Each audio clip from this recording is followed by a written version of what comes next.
नमस्कार, मैं Sarita, doctor Ravindra Dhabai, skin specialist. हमारी उनसे हम जानने का प्रयास करेंगे कि अनवांटेड हेयर के लिए लेज़र्स किस रूप में काम आ सकता है।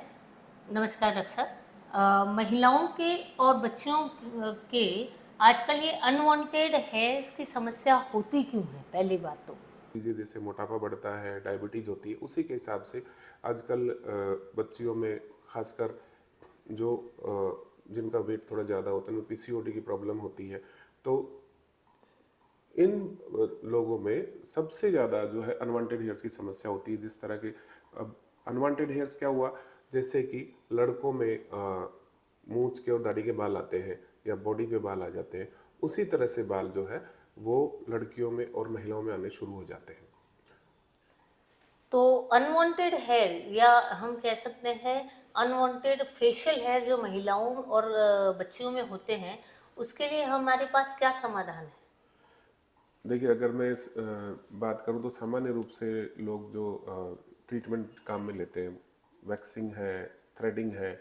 और पहले के टाइम में जो होता था, जब हम लोग ट्रेनिंग करते थे, तब बालों को इलेक्ट्रोलिसिस से निकालते थे। जैसे कुछ बाल होते हैं, उनको हम एक बहुत छोटी पतली सुई होती है, उसको बाल की जड़ में अंदर डालने के बाद में उसमें बिजली का करंट लगा के उसको नष्ट कर देते थे। तो इलेक्ट्रोलिसिस उसको बोलते हैं। पर ये सारे के सारे जो प्रोसीजर होते हैं वो कहीं ना कहीं आपकी बॉडी को डैमेज करते हैं, क्योंकि आप जब बाल थ्रेडिंग या वैक्सिंग में जैसे हम देखते हैं बहुत झटके से बाल को निकाला जाता है। तो इसके लिए क्या होता है कि ओवर द टाइम धीरे धीरे बालों की जड़ों में वो जो छोटा छोटा हेमरेज होता है, खून निकलता है, उसकी वजह से स्किन की थिकनिंग हो जाती है। और दूसरा, ये तरीके बहुत प्रभावी इसलिए नहीं होते हैं क्योंकि ये बाल की जड़ जो होती है वो थोड़े दिन बाद वापस ग्रोथ करना शुरू कर देती है। तो कहीं ना कहीं ये सारे तरीके जो है इम्परफेक्ट हैं। इसके लिए फिर हमें ज़रूरत पड़ती है, आजकल बहुत सारी मशीनें, लेज़र हेयर रिमूवल की ज़रूरत पड़ती है, तो बहुत सारी मशीनें हमारे पास अवेलेबल है जो बहुत ही सोफिस्टिकेटेड तरीके से बिना स्किन को डैमेज किए और बालों की ग्रोथ को कम कर सकती है।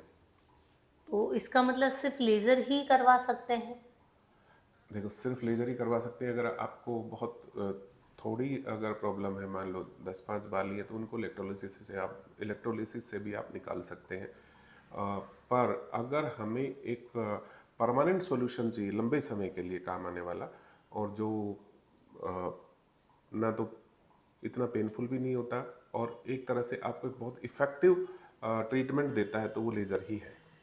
हमने सुना है लेज़र के बारे में, ये सुना है कि वो बहुत पेनफुल होती है या फिर बाद में जाके कोई स्किन की बीमारी हो जाती है या हमारा स्किन डैमेज हो जाता है, पिंपल्स आ जाते हैं। ये हमने लेज़र के बारे में सुना है।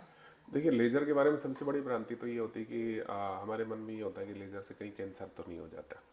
तो हमें एक बात समझ में आनी चाहिए कि लेज़र के जो रेडिएशंस होते हैं, जो भी हमारे चारों तरफ लाइट है, प्रकाश की किरणें जो होती है, वो सब रेडिएशन में आती है। तो इस जो रेडिएशंस जो होते हैं ना, वो दो तरीके के होते हैं। एक होता है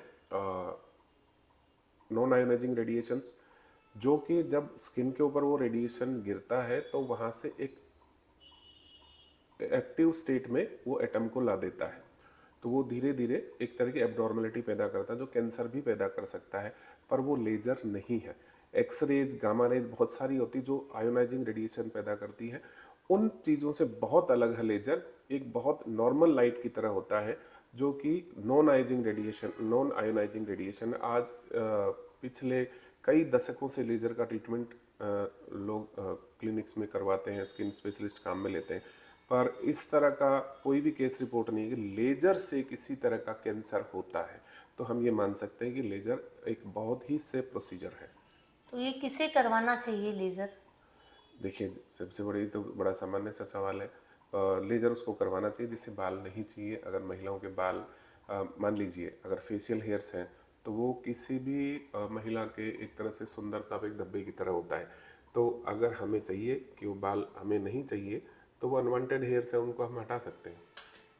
अ, दूसरा, और आपने कह दिया कोई बड़ी बीमारी नहीं होती है, पर ये सुनने कहते हैं कि लेज़र से पिगमेंटेशन हो जाता है, लेज़र से पिंपल्स चालू हो जाते हैं, तो क्या ये? देखिए, लेज़र का जो काम करने का तरीका होता है, उसमें एक चीज़ होती है क्रोमेटोफोर, यानी कि हमारे शरीर में जो पिगमेंट होता है, मेलानिन पिगमेंट होता है, तो वो लेजर जो है सिर्फ उसकी तरफ अट्रैक्ट होती है। तो अब हमारी स्किन में भी वो पिगमेंट होता है और बाल में भी पिगमेंट होता है, पर उसमें कलर में बहुत बड़ा डिफरेंस होता है। तो इसलिए लेजर जो है बाल के द्वारा ज़्यादा एब्जॉर्ब करी जाती है और वो स्किन को बाईपास कर जाती है, क्योंकि उसमें मेलानिन की मात्रा बहुत कम होती है।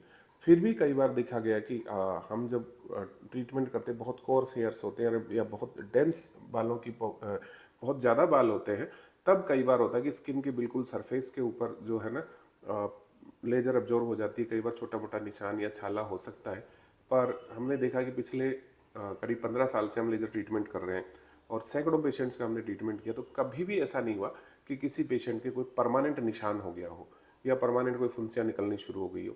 कुछ समय के लिए होता है और फिर बाद में ठीक हो जाता है। लेज़र से हम कितना परसेंट या कितना हमारा रिजल्ट आएगा हेयर रिमूवल में या हेयर? देखिए, परसेंटेज का ऐसा होता है कि बाल की आपकी जो ग्रोथ है बहुत अच्छे से हम कंट्रोल कर सकते हैं। परसेंटेज को कैलकुलेट करने का वैसे भी कोई फार्मूला नहीं है, तो हम ये बोल सकते हैं कि लेजर में बालों की आपकी जो ग्रोथ होती है वो ग्रोथ ख़त्म नहीं होती, बल्कि हम उस ग्रोथ को बहुत डिले कर देते हैं। बहुत माइनर सी ग्रोथ होती है। जो बाल आपका 5-7 दिन में, जैसे अपन नॉर्मल शेव करते हैं तो आपके 5-7 दिन में बाल आपके आने शुरू हो जाते हैं, पर लेजर से हम जब ट्रीटमेंट करते हैं तो जैसे जैसे आपका ट्रीटमेंट आगे बढ़ता है वैसे वैसे उसके बालों की ग्रोथ कम होती चली जाती है। तो जैसे हम मानते हैं कि एक बार ट्रीटमेंट करने के बाद आपके अगर 2-3 महीने तक बाल नहीं आते, तो हम मानते हैं कि ट्रीटमेंट कंप्लीट है और अब आप मेंटेनेंस के लिए जब आपको आवश्यकता हो तो आप ट्रीटमेंट ले सकते हैं। इसका मतलब हमें मल्टीपल सिटिंग लेनी पड़ती है लेज़र में? देखिए, आपको ये समझना होगा कि बालों की जो ग्रोथ होती है वो अलग अलग फेजेस में होती है। तो जैसे जब बाल एनाजन फेज में होता है, जब ग्रोइंग फेज में होता है, बाल जब बढ़ रहा होता है, उसी समय जो बाल जो होते हैं वही बाल अफेक्टेड होते हैं लेजर ट्रीटमेंट से।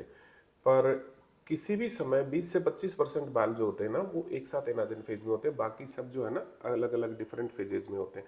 तो जो 20 से 25% बाल हैं वही अफेक्टेड होने वाले हैं। तो जब बाल उस फेज में आएगा तभी उस पर असर पड़ने वाला है। तो इसलिए हमें जब ग्रोथ आती है तब हमें ट्रीटमेंट लेने की आवश्यकता पड़ती है। अब इसमें हम ये कह सकते हैं कि जब हम ट्रीटमेंट शुरू करते हैं तो मान लीजिए आपके नॉर्मली शेव करने से बाल 4-5 दिन में आ जाते हैं, तो हम ट्रीटमेंट शुरू करते हैं तो पहले 2-3 सेटिंग जो होती है ना वो आपको हो सकता है 15 से 20 दिन के अंतर पे करवानी पड़े। उसके बाद की 2-3 सेटिंग जो होती है उसमें 1-1.5 महीने का अंतर आना शुरू हो जाता है और हम देखते हैं कि ग्रेजुअली वो बाल जो है वो धीरे धीरे उनका अंतराल बढ़ता जाता है। तो पेशेंट कह सकते हैं कि कंफर्टेबल हो जाता है, अब उसकी ग्रोथ इतनी नहीं आती। तो कहने का मतलब हम इसको हेयर रिडक्शन मेथड कह सकते हैं। हाँ, तो ये हम पेशेंट को यही समझाते हैं कि बालों को ख़त्म करने का दुनिया में कोई तरीका नहीं है। अगर हम बाल को ख़त्म करेंगे तो उसका एक बहुत बड़ा नुकसान होता है कि बालों की जड़ों में एक तरह की स्टेम सेल्स होती हैं जो हमारी स्किन के रिपेयर का भी काम करती है। तो हम बालों की जड़ों को ख़त्म नहीं कर सकते, बस हम बालों की ग्रोथ को कम कर सकते हैं। ये तो हमने अनवांटेड फेशियल हेयर की बात की, लेकिन हमने आजकल देखा है लोगों के under arms, hands, legs, chest पे, बैक पे बाल होते हैं। क्या ये भी लेजर से कम हो सकते हैं? देखिए, आजकल इतनी शानदार मशीन हमारे पास उपलब्ध है। जो हम जिस मशीन को काम में लेते हैं, लाइट शेयर डिजायर जो मशीन है, उसमें सक्शन से बालों का ट्रीटमेंट किया जाता है। तो उसका प्रोब भी बड़ा होता है और हम मान के चलिए कि आधे घंटे में full body hair removal treatment अपन कर सकते हैं बड़े आराम से। मतलब हम हमारे ब्रेक में भी ये ट्रीटमेंट ले सकते हैं, हाँ ऑफिस हाँ, ब्रेक में? बिल्कुल बिल्कुल, ऑफिस ब्रेक में आप ले क्या सकते फिर हैं। हम हाथों हाथ काम पे जा सकते हैं?